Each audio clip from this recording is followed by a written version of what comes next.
If you've been trying to step into the world of whiteboard animation in 2025, you've probably run into the same big question everyone asks. Doodly or Videoscribe, which one is actually better this year?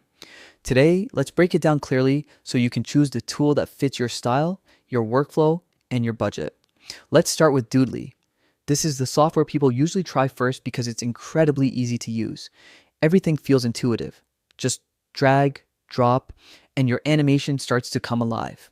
And the drawing effect in Doodly tends to look more natural, especially when you upload your own images. If realism and simplicity matter to you, this is where Doodly shines. It also gives you more fonts, more free sound effects, and a smoother experience for quick, engaging explainers. Plus, their customer support has a great reputation, which is something beginners really appreciate. Now, Videoscribe takes a different angle. It's more powerful, more feature-rich, and much better suited for professional-grade projects. If you care about fine-tuning your scenes, controlling zooms and pans, or creating dynamic visual paths, Videoscribe will feel stronger. It also works offline. Huge bonus if you're traveling or working with limited internet. And even though it doesn't allow custom hand styles, it comes with a larger default collection of hands and background options. On top of that, Videoscribe usually wins on pricing and offers higher resolution exports, making it ideal for clients, agencies, or educators who want videos that feel more polished and cinematic. So where do things stand in 2025?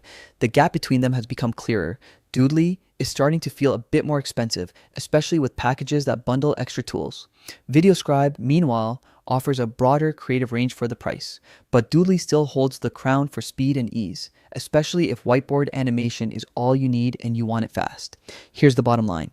Choose Doodly if you want simplicity, realistic hand-drawn animations, and the ability to upload custom images without much setup. Choose Videoscribe if you want more power, professional control, offline access, flexible scene movement, and stronger output quality.